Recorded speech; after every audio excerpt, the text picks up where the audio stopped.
From what went on yesterday for Tom, this is the time, and then he'll get into player development, and then after a break, some club fitting on putters, wedges, and drivers, and then last segment before lunch will be a flight school presentation, and then we'll have lunch again, same as we did yesterday, and then we'll go outside this afternoon for Bill McKinney and Brady Riggs. So once again, please welcome Tom Henderson.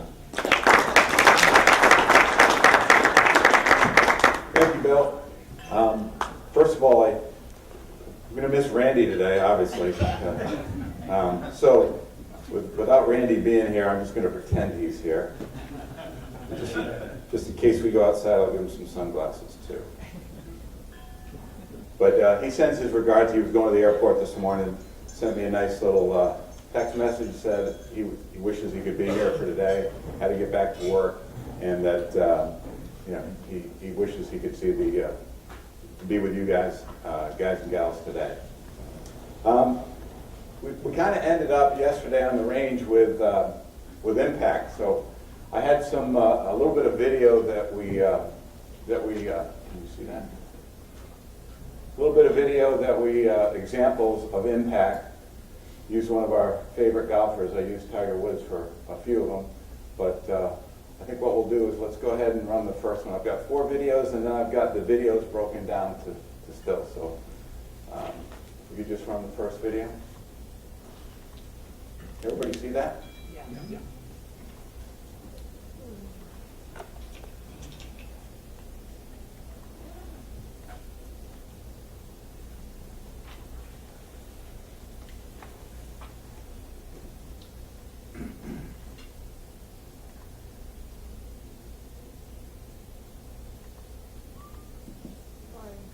Right. Hold on.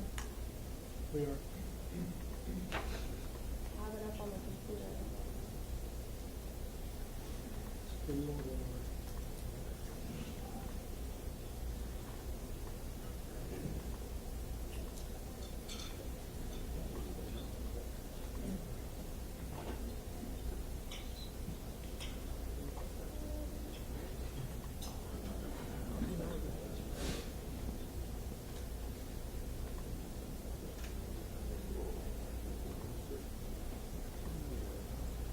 Sorry, I'm not awake at Windows 8. What's happening? I'm not awake at Windows 8.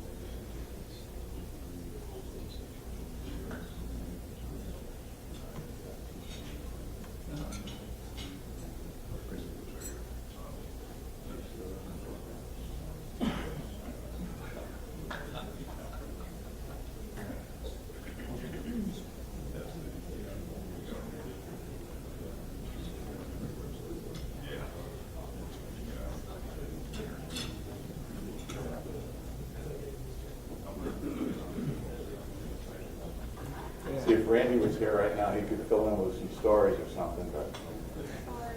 that's right. You know what? We don't need to run the videos.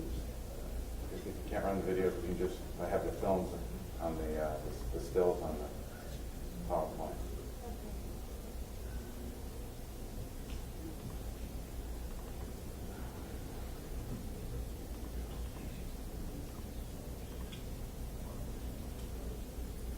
Okay, so this was a driver sequence of Tiger at Impact. And pretty much you can see the club approaching in here, the compression at this point right here, and how stable the club is on centeredness of hit. He's just above the equator there.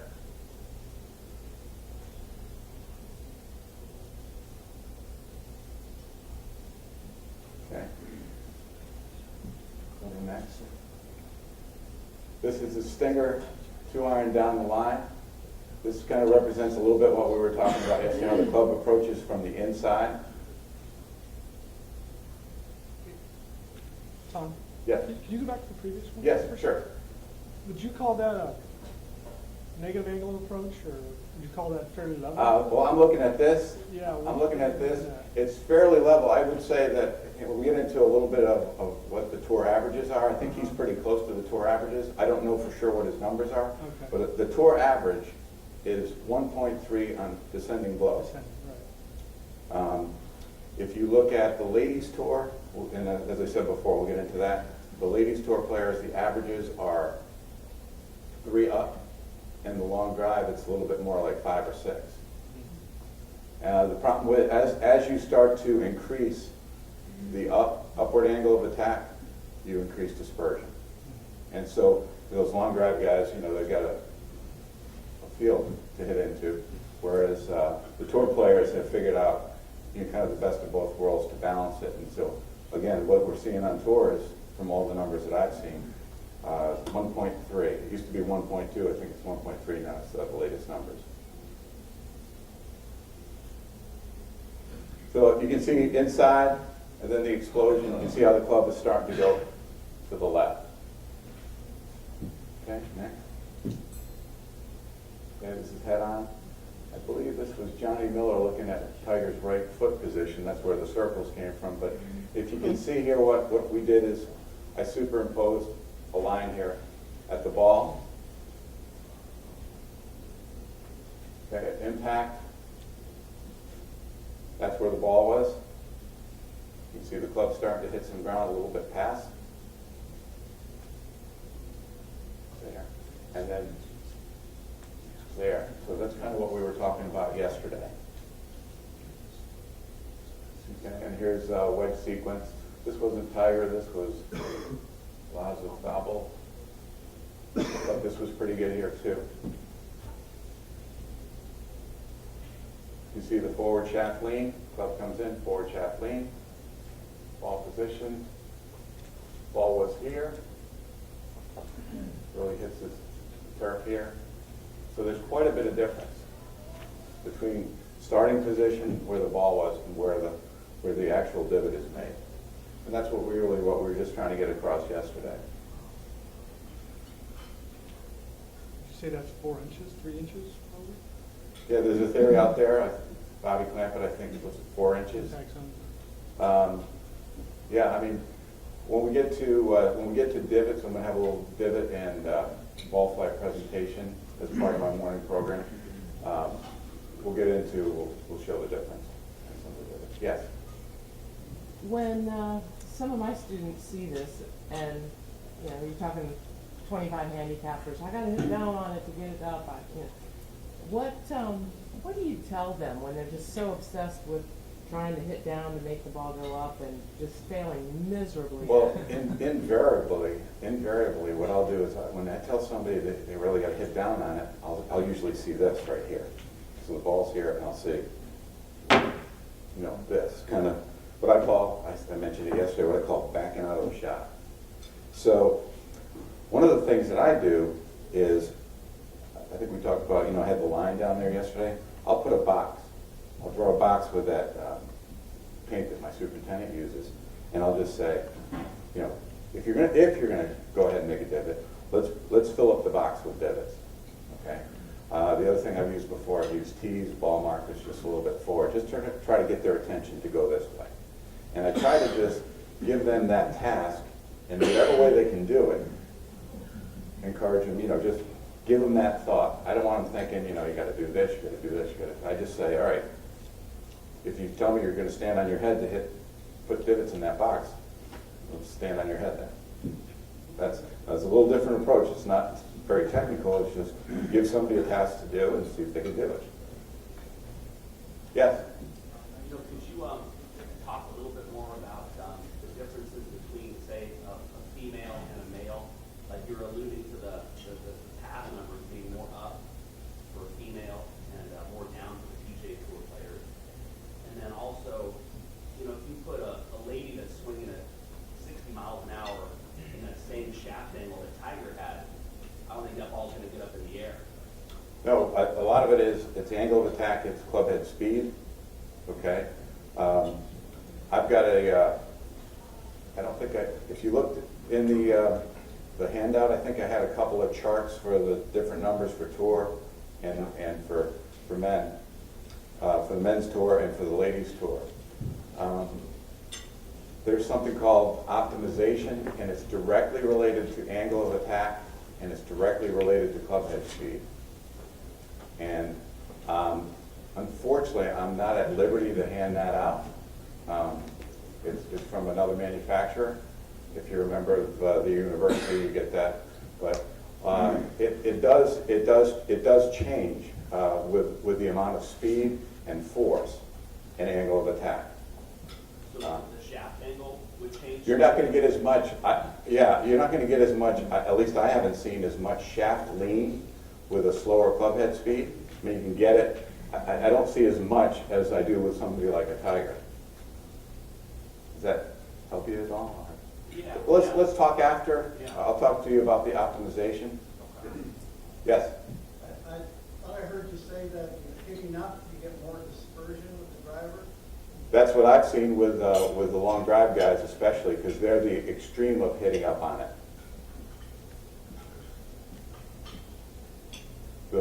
The more you hit up, the more you risk this. That's what I've seen. Yes? I don't have any Tigers in my club, I don't either. and I was just wondering, what does the average guy, if Tigers are 1.2, 1.3, or the average for the tour, down, the sending blow, what is the average country club, and Esselbuffnik, how does she hit it? I'll tell you what I use, and I use all the time.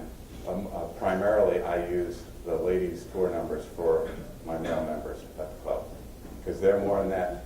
The average club head speed on the ladies' tour is more like 95. You know, right in that range right there, and that matches up with what they do a little bit more on the up. So I use those numbers. You know, everybody wants to compare themselves to the tour, but I don't know. I don't have a lot of club members that swing it at average 113. But that's what they use as the model. That's why it's a little dangerous. I think I talked a little bit about my limited use of video. I use it sparingly because in some of these positions, I mean, I don't have world-class athletes that I'm teaching. And you know, focusing on positions, I want them to think of the swing as a whole instead of pieces. Yes? When you were showing the clip of the pictures of the driver impact, even after speaking with like a sales rep, they were telling me that now you're wanting to hit your ball more up on the driver face than the dead center. Is that something that you would mean? I've seen a lot of tour players at Impact. They showed on the Golf Channel. All their impacts are right above the middle of the club face on the driver. A lot of them are. What that condition does on the club face, if you hit it just above the equator, you'll get a little higher launch Right. and a little lower spin. If you hit it toward the bottom of the driver, if you hit it down here, that creates more spin and a little lower launch. You know, Okay. bottom, you get low risers. But you hit that, you create a lot more spin. It's not optimal. Now, what I've been told from Mike Taylor down at Nike, that Tiger's driver has the sweet spots just kind of a little bit down here. He hits it like right in the heel, almost in the heel of center, just down a little bit. So they adjust the weighting to produce that as the sweet spot for him, which is pretty interesting. But he's getting very consistent as far as where he strikes the golf ball there. Again, I think that's a different case right there. That's not the norm. So I wanted to, yes. Just, another question with the ladies' numbers and the men's numbers. There's a big difference from the LPGA average from 3 woods to driver. There's a big jump or a big change in our angle of attack. And the men, there's not. It's pretty minimal like the rest of the change. Why do you think that is? Why do the women go, they change their swing by 4 degrees with the driver and the men don't? I don't know what the answer is. It's just, Are they making 2 different swings almost to do that, or is it, what do you think? I'm guessing they might be, but I really, I'll tell you if I don't know, and I don't know what the reasoning is on that. Sorry. Yeah. Okay.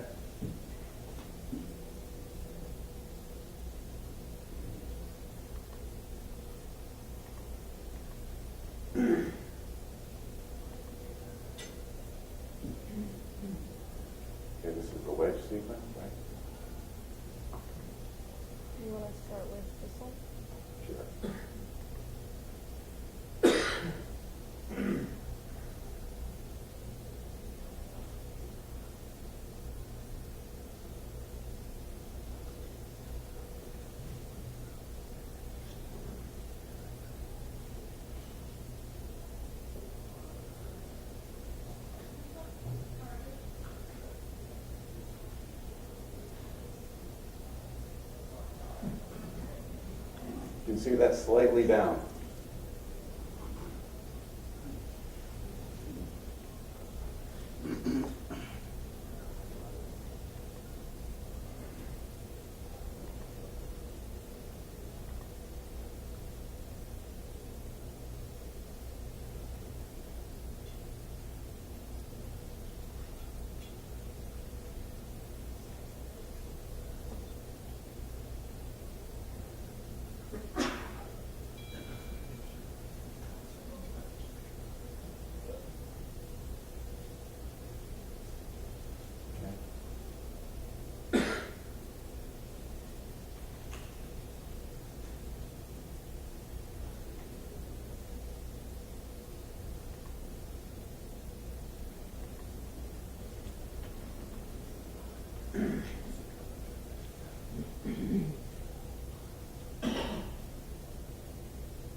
Definitely pass the ball.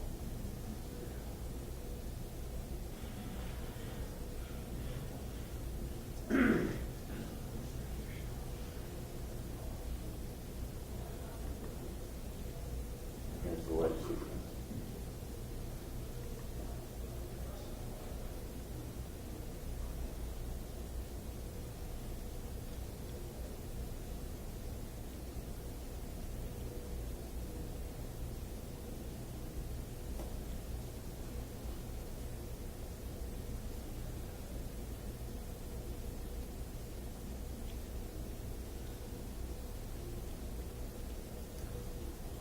A little steeper angle of attack there. Which is what you're going to get with a wedge, which is shorter and more upright. All right. Yes? Could you speak just a little bit about, it seemed yesterday, you and Randy, you were talking a lot about left forearm rotation, and maybe that was more, a lot of those shots, the club seems pretty stable going through the hitting area. You talked a little bit about, some of the differences or changes you might make with students with working with somebody one way and working with somebody maybe the other way, more of a whole. I think, as I said yesterday, I really look at the face, what the face is doing, and the hands, to me, are the face. The hands are the face, so if I'm getting somebody that's kind of holding on, I talked about, just trying to get that cross-court forehand, trying to get the heel, not to win the race, to get the toe to win the race. And that, in turn, will give this action right here as a result. Now, if I try to get the heel, somebody that's having a hard time that's really hooking the garbage out of it, I'll say, all right, let's see if we can kind of get the heel, try to get a little bit more extension right here, and try to get the heel, and maybe get the heel and the toe to kind of have a photo finish. That's what I do there. It's always with me, it's always in relation to what the face is doing, the body reacting to what the club's doing.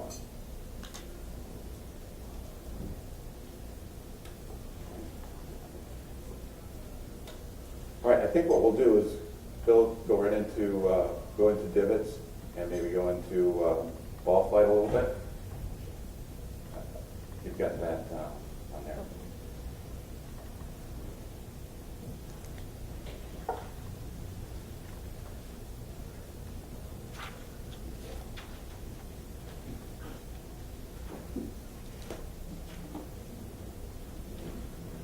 Okay.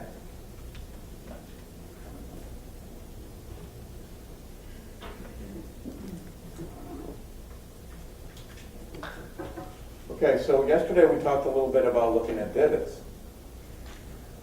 And what I did here is I just had this slide made up, and kind of what I look at, if I'm not using a live board, if I'm using, checking somebody's divots, this right here would be kind of a good dirt mark right there. The yellow indicates some dirt. Looks like a pretty good lie angle there. Over here, toes digging in a little bit, maybe a little bit on the flat side. And this right here a little bit on the upright side. So just, you know, there's something I look at. I look at the wear marks on the club face. You know, sometimes you see, like I said, you'll see something like this, or if it's pretty level right there, then that's pretty good. But that's kind of what I look at when I'm just, when I'm analyzing divots and I'm looking at the student's club. Okay, we got this off of Google, and I thought this was pretty interesting. This was, there's a bat on the market that kind of shows you all the different divot marks. I wouldn't say this is all of them, but it covers a lot of them. You know, way out in front here like this, a little too thin. I don't know about you guys, I don't see a whole lot of this, or I don't like looking at a whole lot of that, I should say. A little bit too close. Over here, maybe a little bit too far, club's a little bit too short. Really working it from inside. Depending on the club face, it's either a dead push or, you know, a huge hook. This right here is, I typically refer to this right as backing out of the shot. You know, kind of what you were talking about, you know.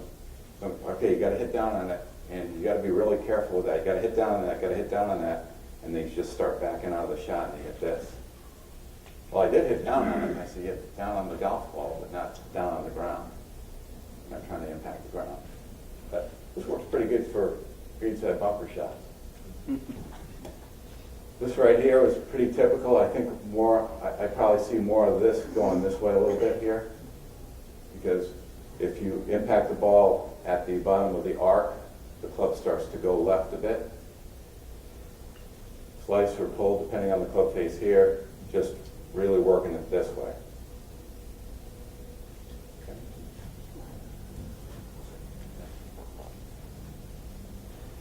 Okay, this I did this on my range. This is one of the typical spots that I have on my range. You'll see a lot of lines out there, and you'll see some divots. I think this student covered the gamut here.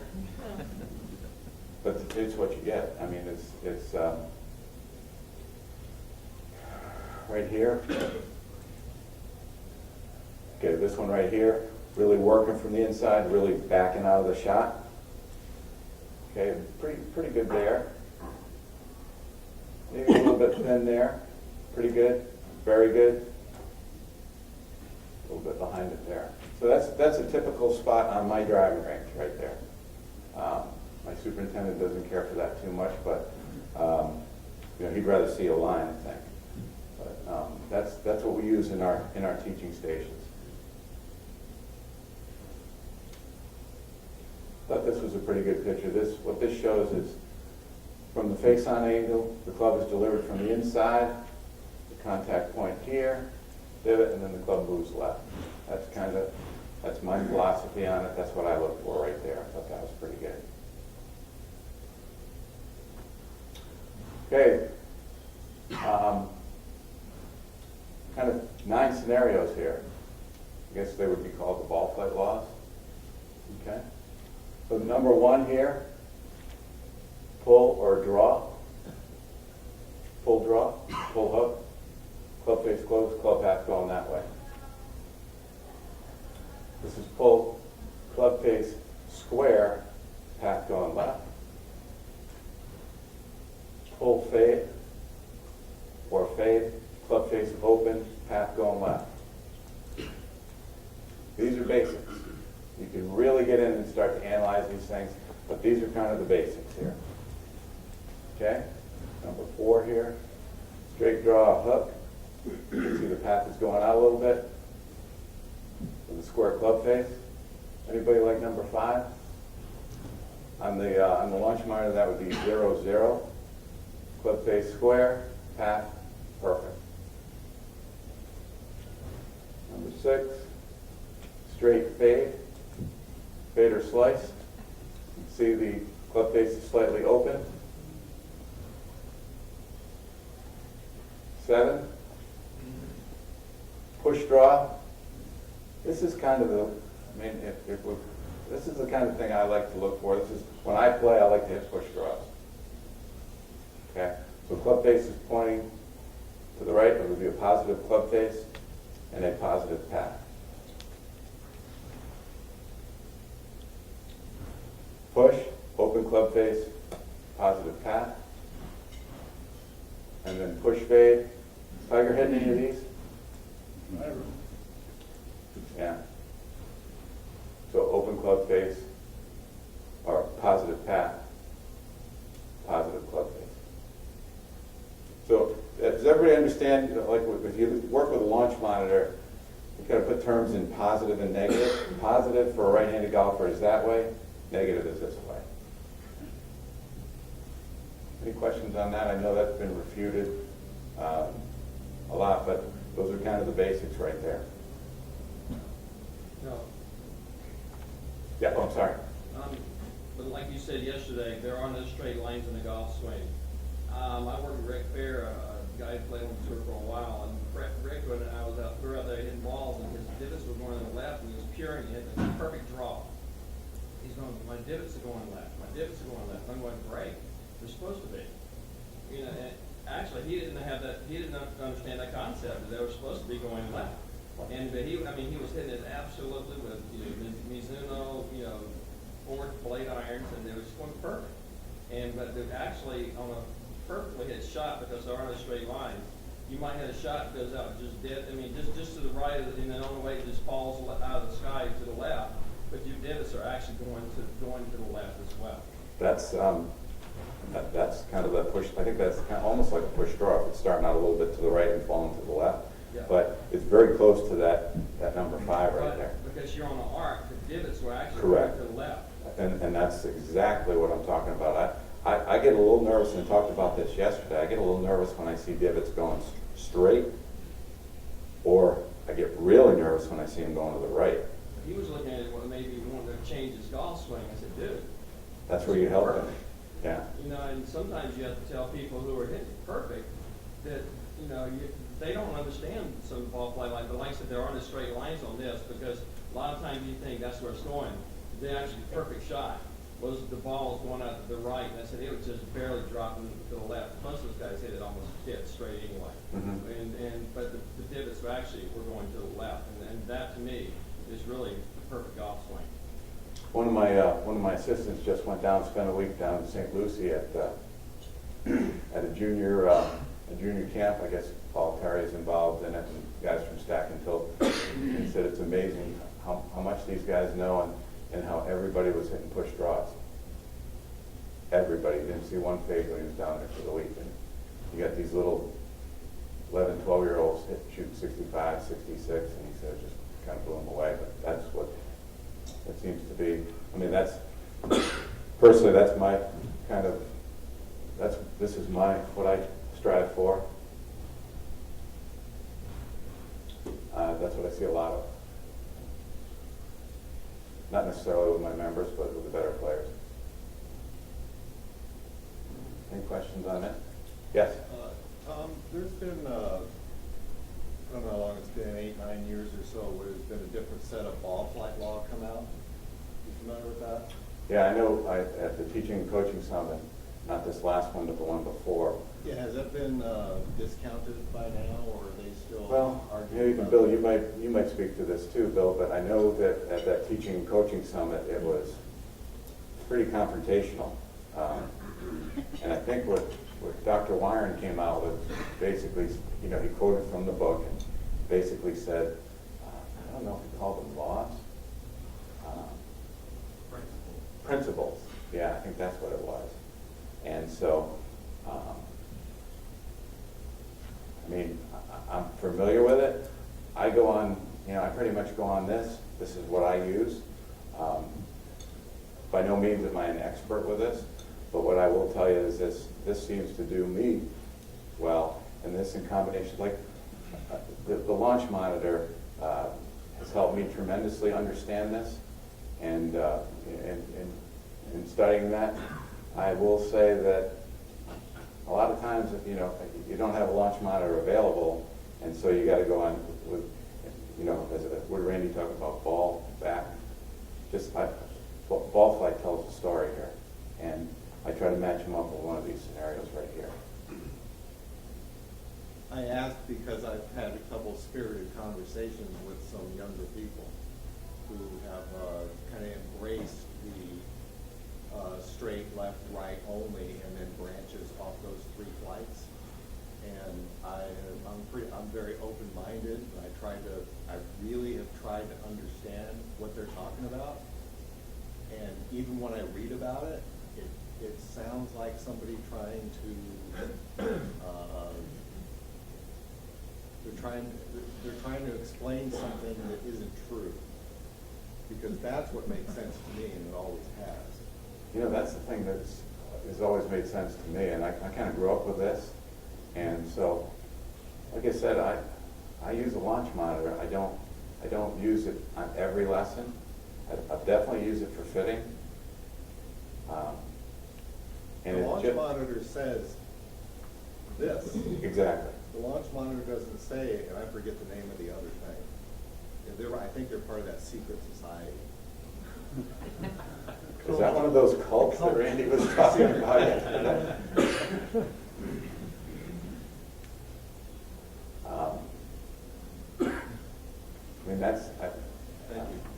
you can regurgitate it or whatever. I just think these are the 9 basics right here, the 9 basic scenarios. Now, I'm sure there's variations too of this. And I'm always one to experiment with some different things. But this, I always seem to fall back on this. Go back to this.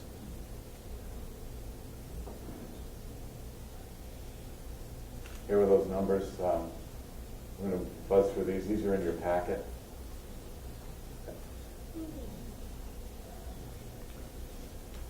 Tom, Yes. is the reason that they're now hitting down on driver with the better swings in the world is because that the ball has spun so much less and shaft technology has dropped the ball spin way down. Now we've bottomed out and they're trying to get it back to control the side. Steve, I think you're right on it. I think these guys are pretty smart. Yeah. You know, the equipment has changed so drastically. Like, again, dating myself back to persimmon woods and you know, heavy steel shafts and a different golf ball. And what is, I wonder if we had spin rates off of the Bellata to see what it would be, but what's the average on tour now? 10.5? They're trying to get more backspin on the ball as well. So if they're hitting down on it, they've had to move up. You're talking about driver lofts? Yeah, that's crept up. Yeah. That's crept up. But definitely equipment has, the way equipment has changed, that's really changed the approach. And as I said, they're pretty smart and they figure it out pretty quick.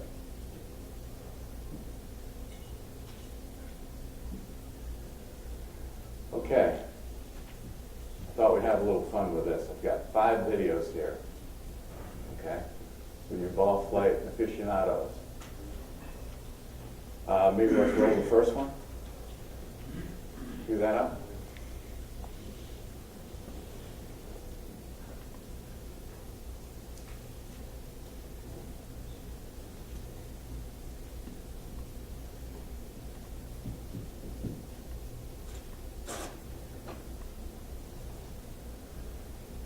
So this one's embedded right into the presentation. Those are different from these up here. I'm sorry.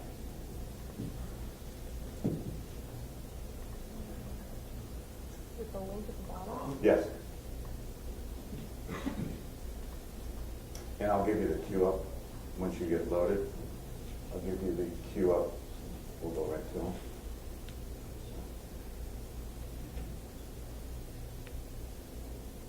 Okay, if we can go to 346. And then just, we'll stop it once and we'll probably play it a couple times and let everybody take a look. So this is with Flight Track. 346. Oh boy, that's not very good, is it?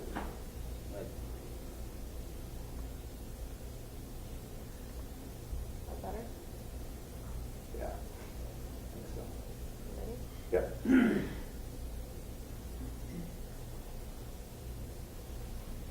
Okay, just stop that one. Maybe go back to 346. Did everybody get a chance to see that?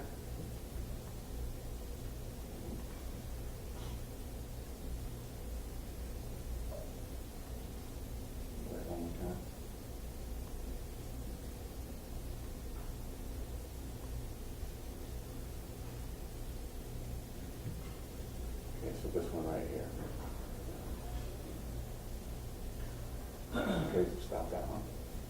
What do we think on that one? What do you think, what would be your guess there? Let's talk first about, let's talk about path. Positive or negative? Negative. And we're not gonna measure this in degrees. Negative path. Okay, so there's the ball flight. I don't know if you guys can see that. Kind of fell off right here. What about base?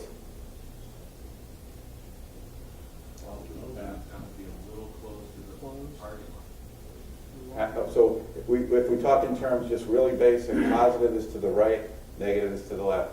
Positive or negative face? Negative face. This was a pull. And I understand it's probably not as clear, you know, when I went through these, and it was pretty clear. It's obviously not coming through as well, but this thing goes, this path goes this way, and it drops off here. That's a pull. That's a tiger pull right there. Okay? Next one, 354. Remember that a couple times?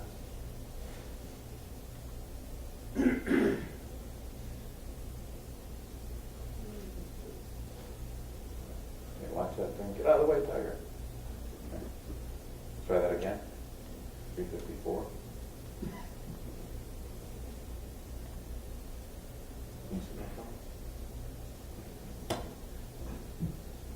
What do you think on that one? How about path? Positive path. Positive path, positive face. Positive face. What does that give you? Push draw. Push draw. My favorite. Any questions? That's pretty easy, right? That one, I think we can see that pretty easily. Okay. He had the tee out of the ground before the ball got to the top Yeah, of his flight. yeah. He knew it was I perfect. think you like that. Yeah. 405. Tom, have you heard any talk at Nike why he was not featuring draw for a little while? Why he changed his path and so outside the end and then cutting it? I didn't hear anything, Steve. I wish I could give you an answer on that. A lot of what Tiger's doing is so secretive.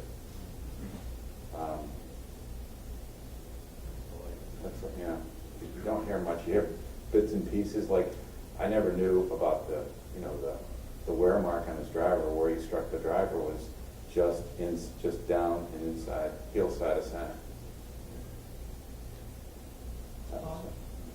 Yes? I wonder, one question. Can you go over that again with the positive? Wouldn't that positive go right to right?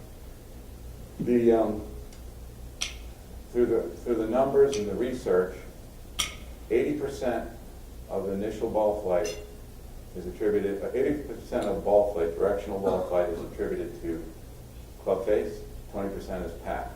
So the positive path or positive face gets the ball headed out to the right along with that, and then it gives it this kind of spin. So it's positive, positive gets this kind of spin. The relation spin as well. Correct. Positive target line, not positive path. Positive to the target line, yes. Yeah. Did I say path? No, but that's Oh. the thing. So, Okay. You have positive face, the positive path, not the sort of to target line, not to path. Correct. Correct. Yes? so then what would a push be? Just a dead right push, would that be, I mean, positive, but Extreme positive. extreme yeah. positive, okay. Yeah.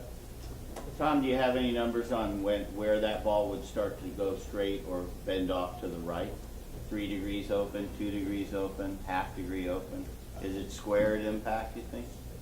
That one right there? Yeah, I think it's slightly positive. still slightly open? Yeah. Maybe 1.1 degree? Yeah, I mean, there wasn't much 0.2. curve there, Steve. Yeah.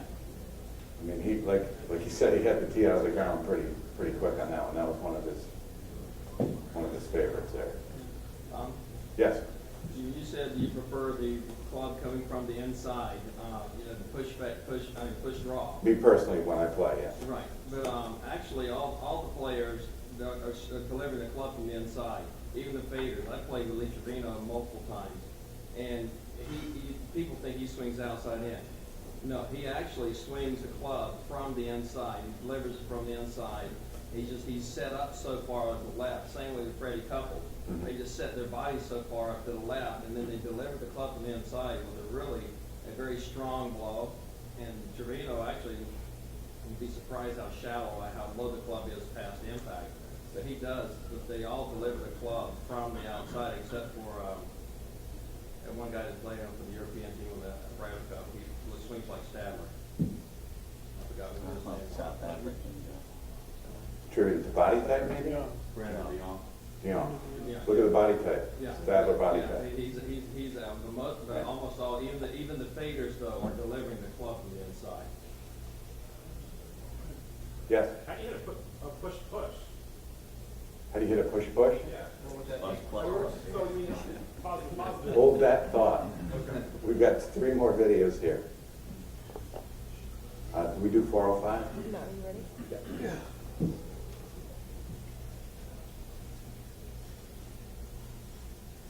Can you see that one? It's gotta be a 2-hour thing. Wow. Okay, what do we think on club face on that one? Club face is positive. Honestly, positive. Yep. That's another positive. Push draw. 414.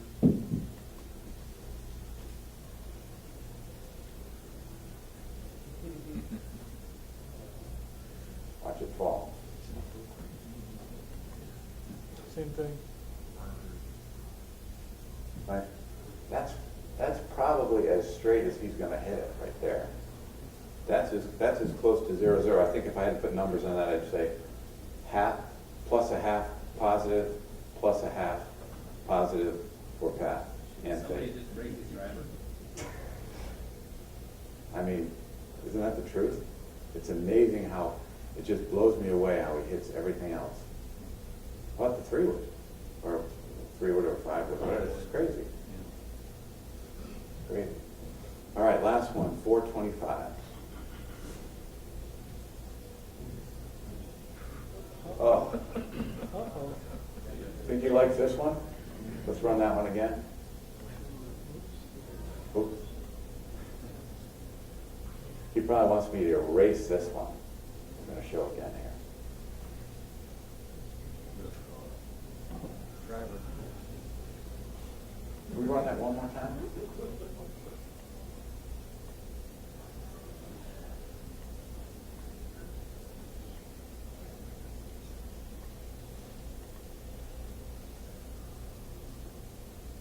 He went Berlin that one. No. What do we think on face on that one? Face was positive. Path was so negative there. That's the one he wants to get rid of right there. Don't you think that's a loft issue with him? Not lack of He had more talent. loft? Could be. I mean, could be. No. I mean, he can't turn his driver left to save his soul. So that would be an indication that he doesn't have enough loft there. And you know, he used to, I think he was playing, and Kyle, do you know what he was playing? Tiger was playing the driver, I mean, a couple of years ago, was it 8.5, 9.5? And now it's 10.5, right?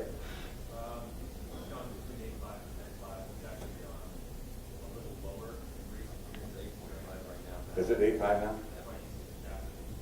Okay.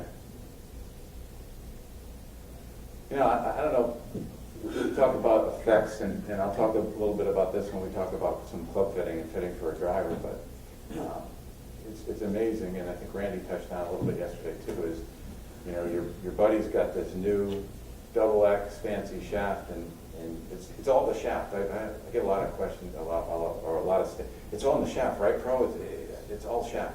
So it's not all. It's club face, it's shaft, it's grip, it's length, it's loft, it's everything. It's just one component, but it's everything together. And like Kyle was just saying, you know, Tiger, he goes to 8.5. If he's been playing 10.5, he goes to 8.5. He's probably looking for a little change in the shaft to work with that.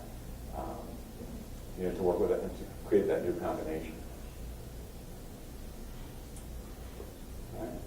So I thought we'd have, you know, just you know, put it in basic terms, positive and negative. Don't have to split hairs on this, but just in general, you know, to the right is positive, to the left is negative, and if you just look at it in those terms right there, it seems to have simplified it for me a little bit. So, that's that. Any questions? Yes? How about just for like, you know, our daily lives, teaching the regular people out there? Doesn't everybody's fine, everybody's outside in, one face open, beginners are always slicing it, you know? That's what I see most of the time. What, you know, we can't talk about, they don't understand tiger and tour player swing.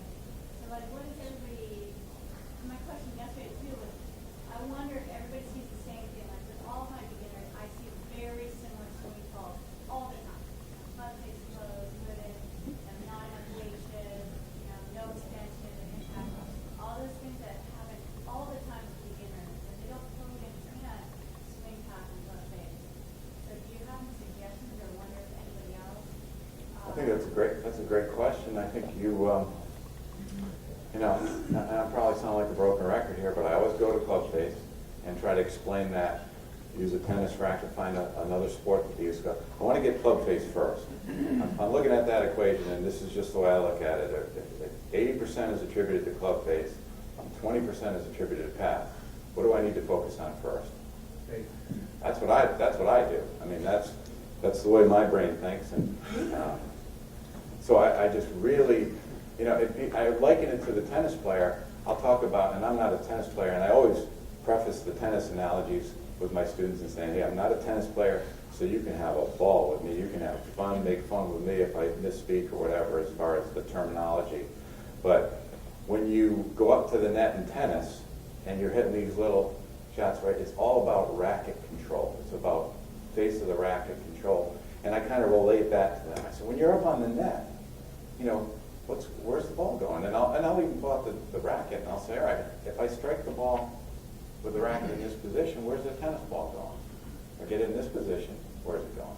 So I try to establish that first, and then from there I'll go into path. But Do you find, and I'm curious about everybody in the room, do you find that most of your total beginners have very similar swing calls all the time? I just wonder why is that? Why do beginners always have really weak grip? Why do they always have it closed and put it on the back? Okay. Why can't they shift? This is a great forum for that. I would say, personally, as far as the grip goes, you know, I mean, I get them to pull hook at first, and then you can fix the take them path. to the extreme, right? Right. Yeah. Get them to do something completely different. I think Randy talked about that a little bit too. Get them to do something. He wants something different. I usually want something extremely different. That's what I look for. But I don't know. I mean, I think a lot of people, they put a club in their hands, they go right to the palm. I don't know what the reason that is, but they do. They put it in the palm. They won't put it in the fingers. The reason is because if 99% of people that go to hold a golf club for the first time, they turn their hand like this because you're putting something in their hand. You're used to accepting something this way in your hand. Great way to. The hand is underneath it instead of on top of it. And that's why it always ends up in the palm and it always ends up in the Great point, Joe. That's the strongest way to hold something is in your palm. You hold a hammer in your palm, you hold, Right. you know, that's how we're made. Yeah. Yes. When they first put the club, sole the club, they try to keep it flat to the ground, square to the ground, raise the shaft to vertical, so they can't get their hands on top. I think that's the reason why most people have a weak left hand. Okay. I'll kind of show what I do with a student when I talk about holding the golf club. Is I'm into routines like steps, and you'll see when we get into player development and teaching a beginner. The lady that I used as in my case study, the procedure how I went through her, but with her, I like to just I get my student to hold the club at a 45-degree angle like this. And I talk about club face, toe up. This is club face square. That's closed and that's open. I just want them to know what the difference is. So they hold it here like this at a 45-degree angle. They get them to put it in their fingers, drop this down, and drop right there. And 45 it's kind of like where the arms hang, especially with, if you're starting out with a, you know, a shorter, more lofted club. So you go 45 fingers here, drop. And I just get them to do that on every shot, especially with a beginner, because repetition creates habit. So I want them, you know, how many people do you work with, or especially beginners, that get a little nervous out there. So they might do this once, and then hit it, and then, you know, and it's like machine gun. And I think this kind of stops, this discourages that, and get them to just kind of go through this. Yes? Also, they're used to gripping the club when it's sold. When you bring it up here, it's in a different place that they're not used to. So if you're changing the grip, it feels good up here. But you put it down there on the ground, it just feels awful. So when you teach somebody a new grip, which is really hard to do, they don't want to do it because it just feels awful. When you put it up there also, it gives them a chance to grip it correctly, like I said, then go down. I've also found with ladies, a lot of times they do have their shoulders open, weak grip with their left hand, which is just, you know, negative. And I found out if they'll go there and get their left hand, and you get them where they can see 3 knuckles on the left side, it squares up their shoulders. And so just as a general thing, I found out just taking those ladies, take their left hand, crank it over to the right, it does square up their shoulders, and now they have a better chance of delivering the club from the inside. And it's just the first thing, and it's almost that one thing helps with path and squareness of club face, and usually ends up with a pretty positive lesson, you know, just one thing. Excellent. Any other thoughts there?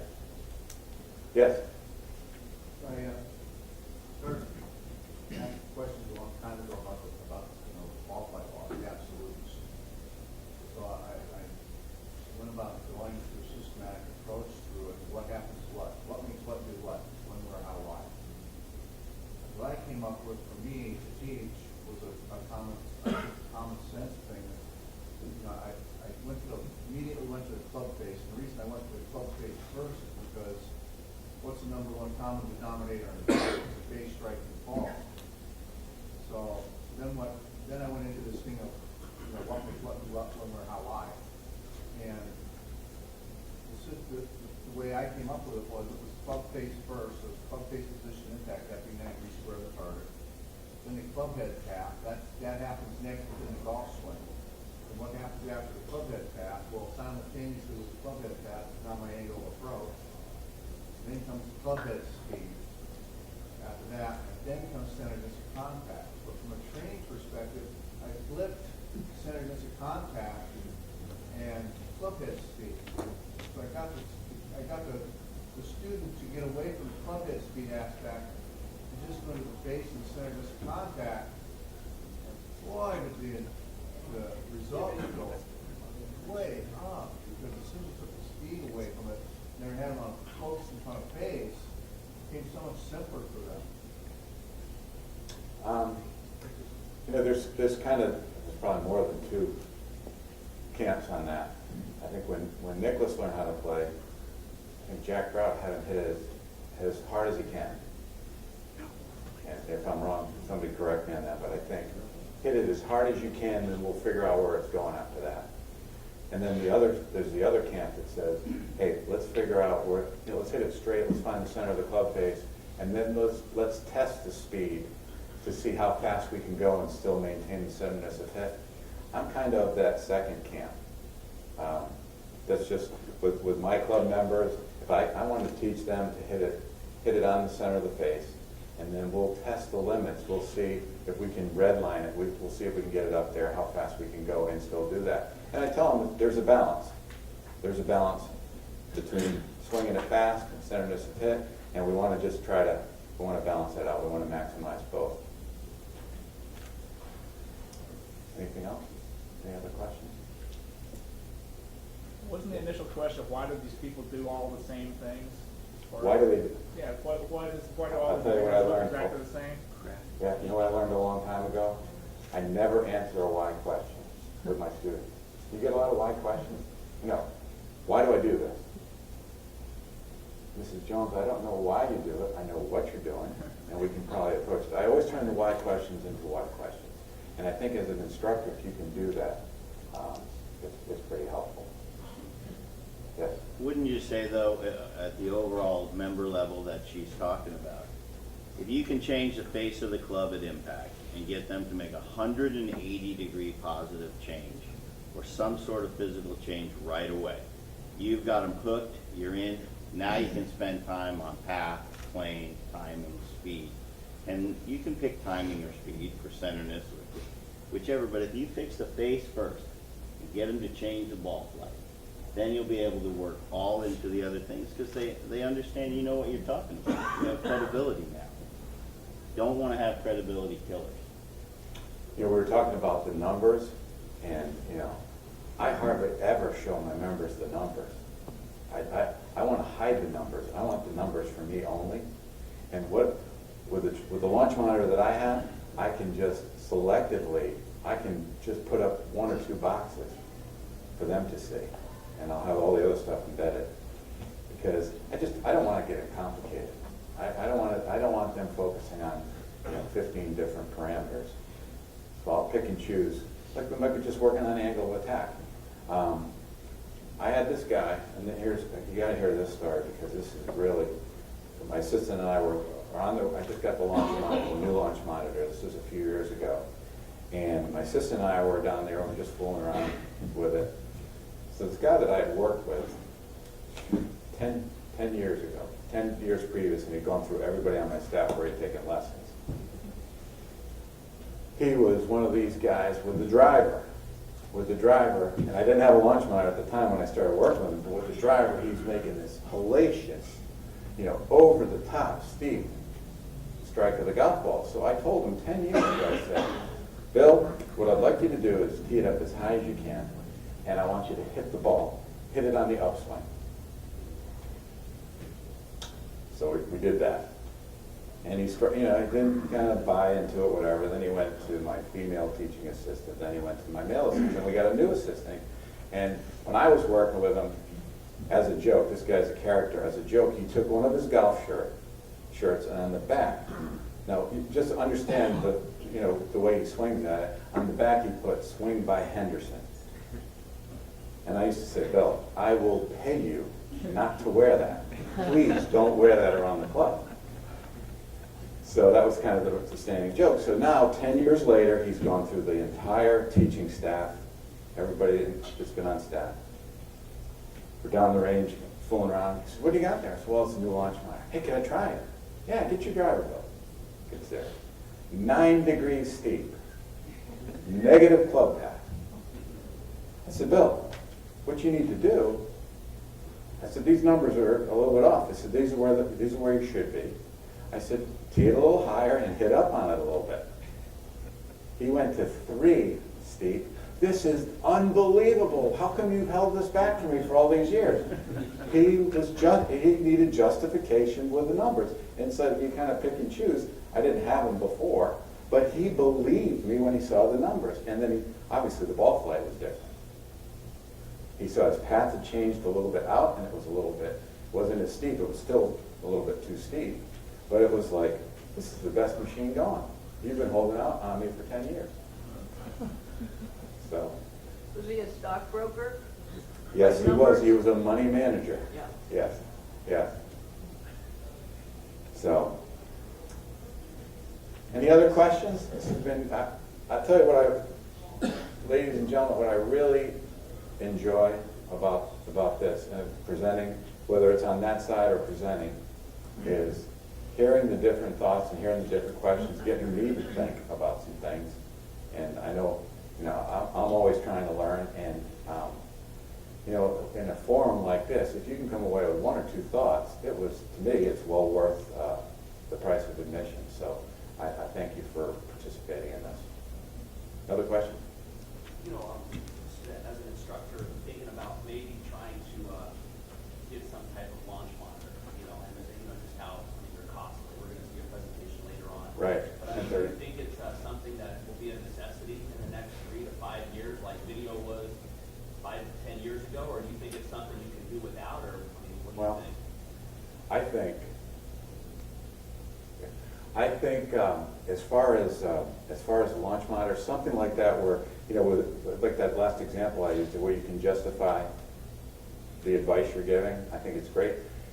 I think if you teach indoors, I would personally tell you to get a launch monitor rather than video. If you had to go one or the other, I know that the price difference is quite a bit, but I'm one of these guys, I want to see ball flight, and if I'm teaching indoors and I can't see ball flight, I better have either a simulator or some kind of a launch monitor, something that measures. And some good, you know, we're going to get a talk today, or we're going to get a presentation on radar-based monitors. There's basically two types, radar-based and picture-based. And you know, I think, you know, this is probably my fifth launch monitor. I started out with picture-based. I'm not going to talk about manufacturers or anything, but I started out with picture-based, and it just kind of drove me nuts. Radar-based, I believe, is the best. And so I think the Flight Scope guys will be happy that I said that. But I really do. I think radar-based is the best. Yes? I've started teaching almost exclusively people from Japan. They're very left-brained, and they don't have access to dirt. And so they're teaching them with the cameras and stuff everywhere, and they come to me. And I'm teaching a lot of golf pros also, people who actually are teaching golf. And I've told them to use the flight monitors if they're teaching inside in downtown Tokyo in a little square, in a little net thing. Use the launch monitors because they do. But then they come to me, they haven't hit a ball off of anything but a mat. They hit the ball, hit 2 inches behind the ball, and the ball bounces up into it. It's all fine. But I get out there, and all I do is dirt. Yeah. Because they're coming to me to learn how to actually hit the golf ball and flight the golf ball and stuff. And like I said, I'm working with the pros mostly, and as I'm doing that, but they're learning how to hit it on the dirt. But they're learning inside only, and I've told them when they go back, make sure that they do use launch monitors and whatever, because they have the prettiest swings and can't break 80. It's unbelievable. Well, what goes along with that, if you're operating in a little square there, how much short game practice are you getting? Well, I focus on that a lot too. Yeah. Exactly. Yeah. And hitting balls and have pitching and whatever. But they do. They are very left-brained. They look at videos all the time and stuff there, and they need to see the ball go out, because usually even in their ranges, it goes out into a net, 100, 150 yards or 200 yards max, and then it drops down. So they really never see the flight of the golf ball. Mm-hmm. So I was saying, if you're teaching inside, I would definitely say flight, launch monitor, but also you can't substitute for it hitting out of the dirt. Right. No doubt about that. These simulators have gotten pretty good too. The simulators, and I'll teach by appointment in the wintertime in a studio that's close by to the club, and he's got a simulator, but we also use the launch monitor, and I kind of compare them side by side. Pretty close. I think if you can just give them an idea, I don't think it has to be so precise, but just give them an idea, along those lines, whatever you can provide to back up what you're trying to accomplish, I think that'd be great. Yes? I was just at a presentation where we got a chance to talk to Ian Poulter, Ricky Feller. Ricky Feller says he doesn't use the launch monitor At all. Basically, but Ian Poulter, he doesn't hit a golf ball without one. It's just so I think it's the person. It's I have students that want to analyze video, and good players want to analyze video all the time, and then don't show me that. I don't want to. I know what I'm feeling. That's the way I want to go. So I think we were talking about the interview or knowing your student. You find out what they're all about, and then you approach it in that manner. In a manner that kind of matches up with their learning style or their personality. Anything else? Yes. Have you noticed a significant difference in the numbers you get from a picture-based launch monitor and a radar? Good question. I tell you what, at first, I don't want to name companies or anything, but the first picture-based monitors that came out, I was just horrible. I couldn't get them to work half the time. The latest picture-based is really good. I've seen them side by side. Really good. And but the better picture-based ones are up there close to what the radar. So my thought is this: if if I can get radar, that's my preference, and it's strictly my preference. I've heard that perhaps for teaching that the picture base might be better because we want to know exactly what the club is doing, because the picture base gives you exactly what the club is doing. The club page, and then the radar base kind of like looks at the ball and kind of extrapolates what the It's club got is doing. algorithms and yeah. Putting them side by side though, Pretty much the same. they're pretty, I've seen almost identical with two. I'll talk to you later about the brands and stuff. Okay. All right, let's move on to the next topic, right, Bill? Which is, let me get my, oops. Player development. Okay, just get this thing here. All right. Player development, I touched on it a little bit yesterday, and I think if you listened to Jim yesterday, he stole a lot of my introduction to player development because he talked about a lot about the things that I think are really important for our business and for our industry. If we don't have golfers, we don't have jobs. So this is what kind of prompted me to, at the age of 55, to decide I was going to get certified in player development because I think it's so important to my livelihood and to the game. And like I said, if we don't have golfers, then I don't have a job. So we'll go to the, I love it. Okay. State of the industry. I'm not going to go through that, and Jim saved me some time here because I was going to talk about that a little bit. But the state of the industry, he laid it all out there for you, and I can't agree any more wholeheartedly with him than for the things that he said. So the state of the industry, everything that's out there, and then state of the industry as it pertains to my club. I'd like to focus on player development. We got to create customers, new customers. Jim used the example about getting everybody to play, 2 extra rounds, or if we could get, it was crazy the numbers that Jim had talked about. If we could just get people a little bit more interested, get a couple new customers, how that would affect our business. Engage the old and the lapsed customers, and if we can do those 2 things right there, then I think it ensures your job security.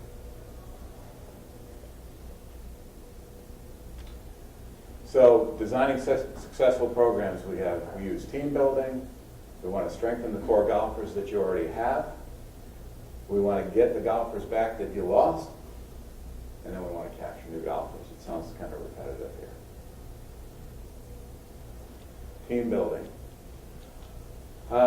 Every year at my club, I challenge, first of all, I try to come up with 3 new ideas.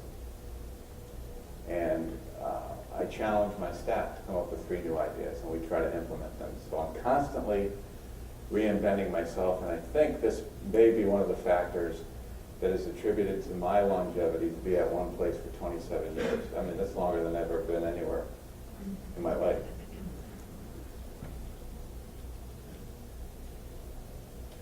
Strengthen core golfers here. These are some of the things I do to strengthen the core golfers. The golfers that we already have, to keep them engaged. We came up with the Tee It Forward program, which I thought was a great initiative. We came up, Walter Travis as our architect. We came up with the Travis Tees. And it's not a Travis Tee, but it's the Travis Tees. And our golf course is, 75 years old, actually 80 years old, and by today's standards, I guess on the short side, 6,666 yards. So we came up with the Travis Tees, which is another set of tees, which was about it was 5,555 yards. And we used it at our men's opening day. So we had some par 4s that were drivable, it was kind of risk reward, and it was a huge success. We got everybody around, I think, playing the Travis Tees.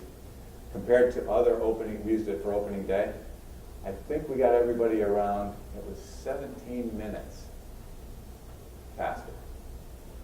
So along the lines of what Jim was talking about yesterday, talking about getting the rough down, green speeds, not making them so fast. I think this is one way to shorten the golf course, and it takes less time, I think, to play a shorter golf course. One of the big things, and this was huge, is to use social media. Now this right here, we just took a snapshot. You can't probably see too much of that, but this is my Round Hill Club e-newsletter. It goes out at 12:15 every Monday morning. I set it to go out, so it's one of the first things they'll read when they on the train going to work or when they open up their computer. And what it basically does, it will tell you results from the weekend, upcoming events. I have a YouTube video of the week that I put in there, and I cannot tell you, I do it with Constant Contact, and I cannot tell you how much this is, the dividends and how much this has helped me. It's just tremendous. Something that I thought was just kind of so simple. Doing something like this, it just, man, Tom, you're really on top of things. This is unbelievable. I look forward to your videos, because the videos aren't always serious. They'll be like, tournament results, like a Masters recap, but then there'll be some funny videos, like, the 10 worst shots on the tour this year, stuff like that. And it does take a little time. It takes the most time in the first issue. Once you set up the template, forget it, home run. Along with those, we do a women's e-reminder, both 9 and 18. That will go out just like special blasts. Those will go out like kind of midweek. Just, hey, we've got our fall invitational update. We've got 44 teams. We need 10 more spots we have to fill. So just using social media in this way, home run. Last year we have a no cell phone policy, so I was kind of breaking the rules on this one, but I was out officiating our club championship, as I always do, and I was tweeting the results when there was a change. And it's a 36-hole final. We hardly had anybody watching the first 18-hole round, but in the afternoon round, everybody came out. Hey, I was following the results on Twitter, and we wanted to just come out and see the thing finish off the second 18. So that's how I strengthen my core golfers. Engage lapsed golfers. Along with the Travis Tees, which was for men's opening golf opening day, we do a combination scorecard, and I have 4 sets of tees. The back tees are the championship tees are blue, the white are the standard men's, the red are ladies, and then we have the forward tees. So I have 3 combination scorecards. They've all been rated. People can post their scores, so there's no excuse not to play them. So we have a combination blue-white, the back 2. We have a combination white-red, which is a combination of the ladies' standard tee and the men's standard tee. And then we also have a red-green, which is a combination of the forward tees. And it's been a huge success. People are no longer embarrassed about going up to play certain tees. They play kind of where they should, and they're having a lot more fun. Men's Thursday Night League, this was something we never had. It created another 300 or 400 rounds. We had guys make their own teams, 5 or 6, 5 or 6 per team, 9 holes, followed by heavy hors d'oeuvres, chicken wings, beer, all that stuff. Home run. Capture new golfers. A couple things here that really worked well for me, and if they can help you, by all means, please use them. We did a 5 at 5, 5 holes at 5. We've got a nice little loop where, and I put the onus on the kids here. I didn't go after the adults on this. So I do a junior golf clinic, and I put the onus on the kids. I said, get one of your parents to come out. We had on Friday nights, we have a family cookout anyway that starts at 7. So 5 at 5, get one of your parents out. That worked tremendously. It was a nice segue into a family night anyway, so they got a little golf in. Let me go back to the tees too. I did try the U.S. Kids tees this year. I did just on the front 9, and that was a little bit of a challenge. The juniors that I had that should be playing up there, but had grown up previously playing the front tees, they felt like, I don't want to go up there and play. I said, well, when you start breaking par or shooting par on the front tees, then I'll let you go back to the greens. I formed a group, YWGA, Young Women's Golf Association. And what I did is I picked out a very active, organized young mother, and we had 10 or 12 golfers, brand new.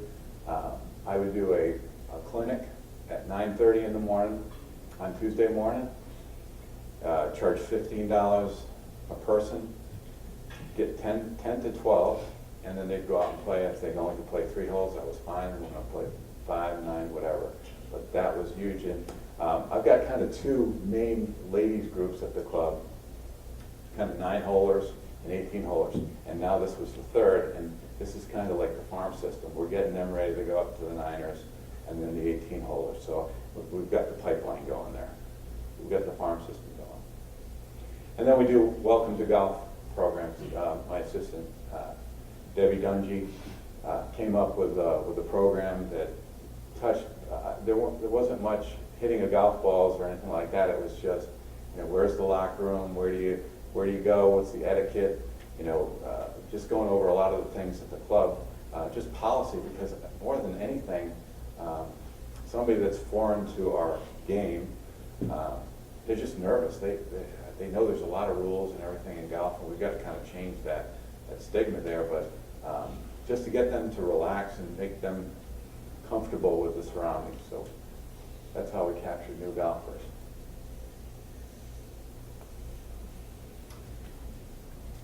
Okay, so now, Bill, you wanted to see teaching beginners, so enter my case study here, which was Claire Harrington. So I'll give you a little background on Claire.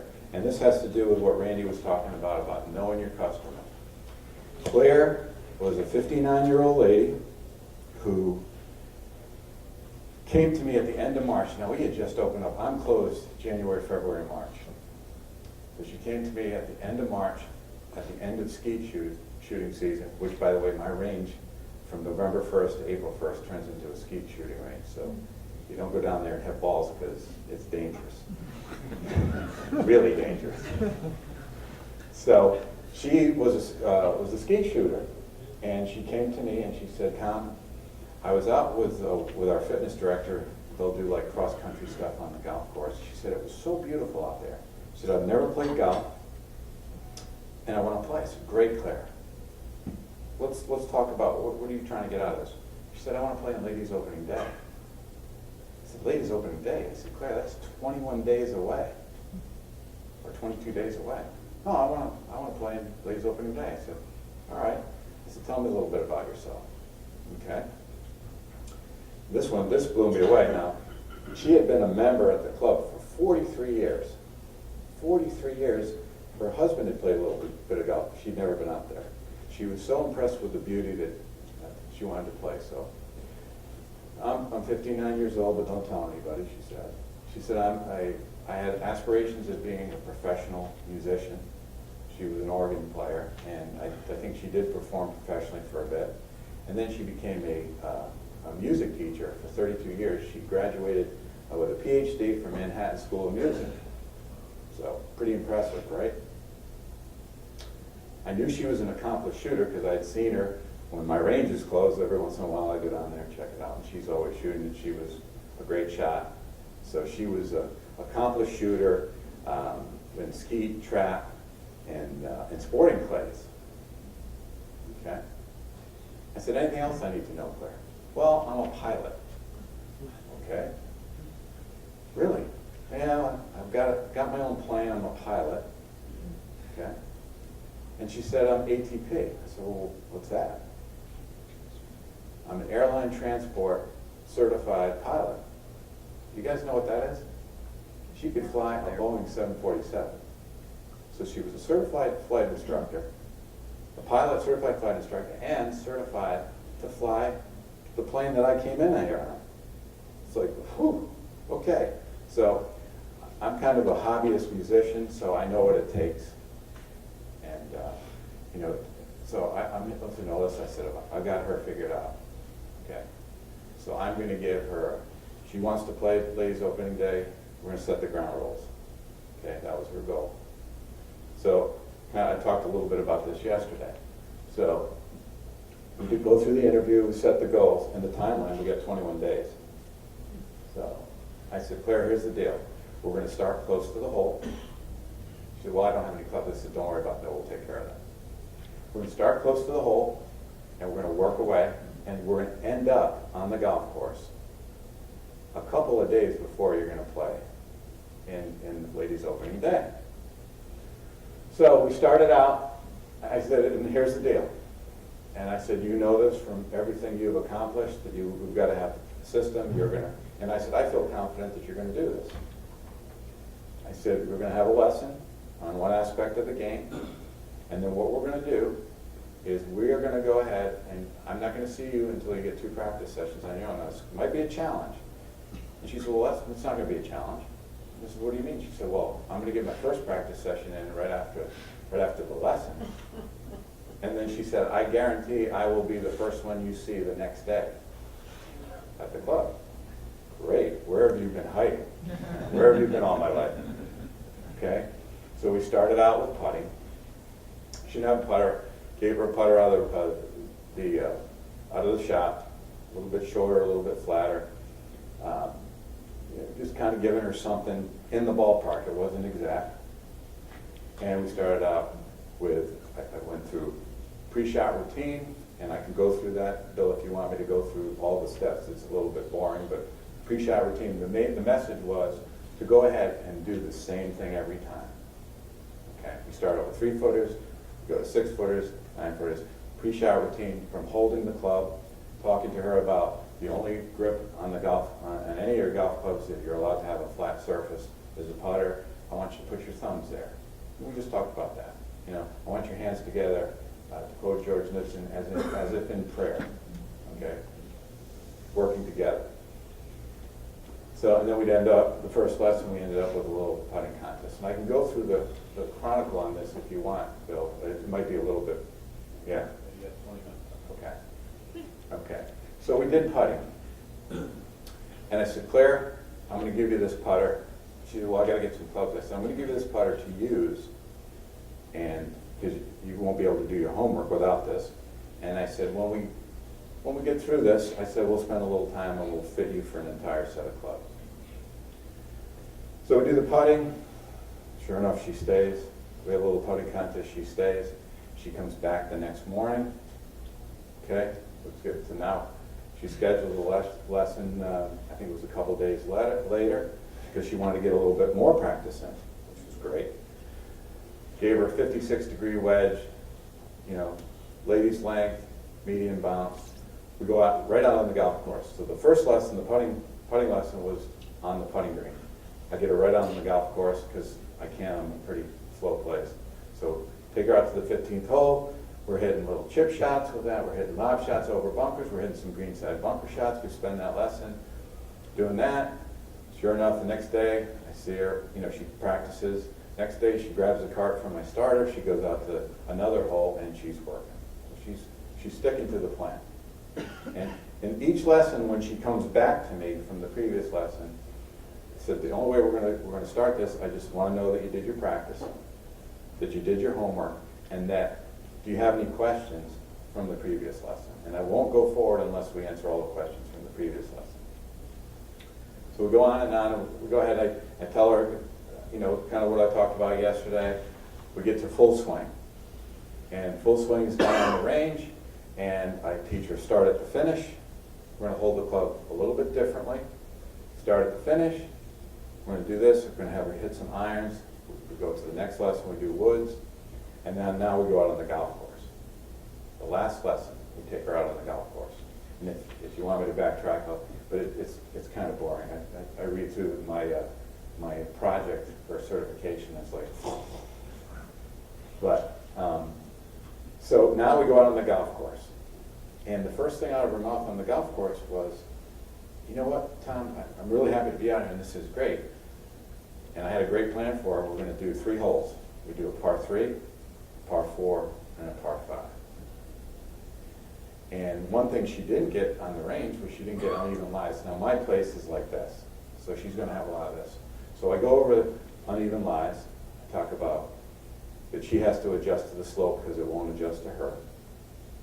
Okay, so she understands that. So we talk about the little different adjustments for uphill, downhill. For side hill, I use my glass of water example, where if we're standing on the slope getting ready to hit the shot, pour out a glass of water. Which way is the water going to run? So she knows how the ball's going to curve off the side hill lies. But again, the big thing with her was, you know, where do I stand? How do I act? You know, when can I talk? You know, all this stuff. So we did that out on the golf course. We played 3 holes, ready to go. Now, ladies' opening day comes. Now, it's a 9-hole event. It's a scramble. She throws herself right in. I've given her clubs that I think are in the ballpark. Not only does she finish on the winning team, but she wins long drive. Unbelievable. Unbelievable. Now, I've got a friend for life. And, you know, we talk about marketing and you know, we went through all the plans here, all the feedback and got results. And she told everyone in the club what a great instructor I was and how I had started her close to the whole, she basically marketed the whole program for me. And I had people coming up to me and say, hey, what did you do with Claire? It's unbelievable, you know. She never played before. So that was one of the really rewarding stories for me in player development. So that's one of the stories that I used in my project. Now, she takes off and she goes away for the summer. She goes to Martha's Vineyard and doesn't play much golf there, but between ladies' opening day and when she took off for the summer, we continued with more lessons, fit her for a set of clubs, and here are the ramifications there. I think she spent, I'll tell you how much she spent.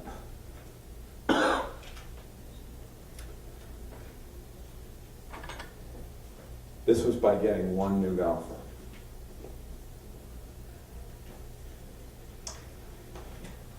So between her initial lessons and her follow-up lessons, she spent $1,350. She bought $1,500 worth of golf equipment, $375 in accessories. So I pocketed another $3,200 in change from adding one new golfer. So you can see how this, you can see why I think this is important. It's definitely important for my livelihood and for our livelihood. So we have to create new golfers. This is one special case, and I do believe this is a special case. I'm sure they don't all work like this, and I've had other cases that didn't work out like this. But it's just, if that's out there, the potential is out there. I hope we can, we can focus on this and just understand that this is why we have jobs. So, establish personal relationship sales. She came to me, she was a new customer. She became a client. And now, with her marketing my golf program, she was a partner.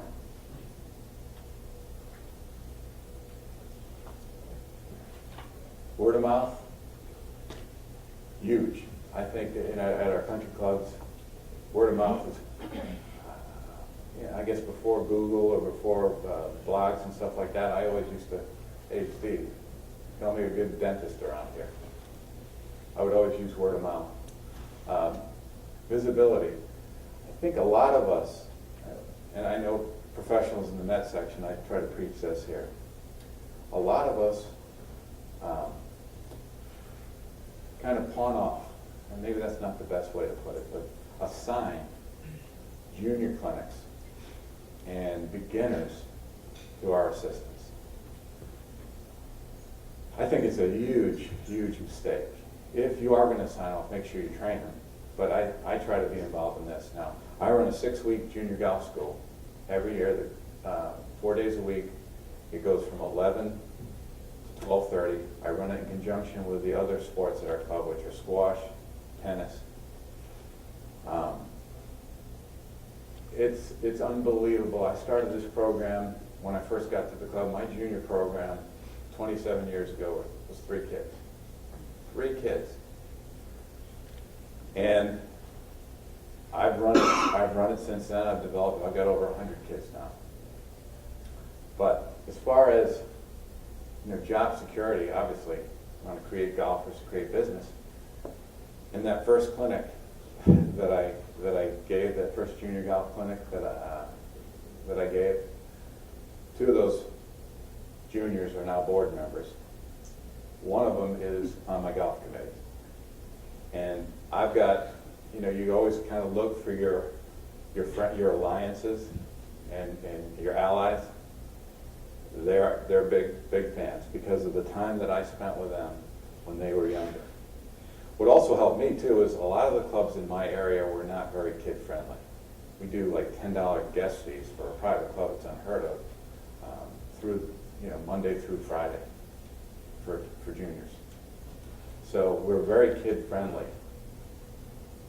As I said before, marketing programs, social media, we showed you what I did there.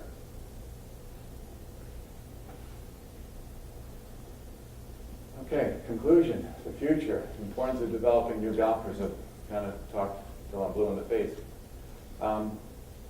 Take a look at short-term benefits and long-term benefits. They're the same. They're the same. This is, guys and gals, this is really important. This is something that I'm very passionate about, and I can't emphasize enough how important it is. How important it is to pay attention to the new golfers, to spend time on your junior program, because these, especially with the juniors, they're going to be your next bosses. And I think this is part of the reason why I've had some success and longevity at my job and being there for 27 years. That's it. Any questions? Yes? Just out of curiosity, if you had, that's Claire. Claire. In many situations, would you have started on the putting green like that, or would it have gone the same if you started with wedges and hitting? I always start close to the hole. I mean, I've probably learned that at one of these seminars before, and I've always stuck with it. And it seems like it's a pretty good plan. I've had a lot of success. I've had had a couple at the club, newlyweds, husband, avid golfer, wife never played. I did the same thing with her. And I said, Stephanie, here's the deal. We're going to do putting. I said, this is easy. You can do this. This is easy. And when you go out to play with your husband, I said, you're not going to start with, let him hit the shots. When you get up to the green, I want you to just drop the ball on the green and putt in from there. So you can putt, challenge him on putting. And then we added the same thing. We added some, a little bit of farther away from some wedges and some chips. And so we gradually, I started close to the hole, worked away. They've been playing together ever since. So that was another success story. But it's like I said, I probably learned it at one of these things a long time ago and just made it part of my plan. I think, and it's pretty important. I think what everybody needs in this room to have is you need to have a plan. You need to have a system. I'm pretty open when it comes to looking at, I like to find out, I think I told you when my dad said, if you want to be a good putter, hang out with good putters. When I went to college, or when I was playing in college, if there's somebody in your section that has got a great junior program, go hang out with them, see what they're doing. The nature of our business is, I think we're givers. Everybody in this room, I don't know if we have any tour players in here, but I think everybody in here is a giver. And we enjoy getting together and sharing. And if you find something that works with one of your buddies or at another place, go spend some time with them. And you're not stealing, you're sharing.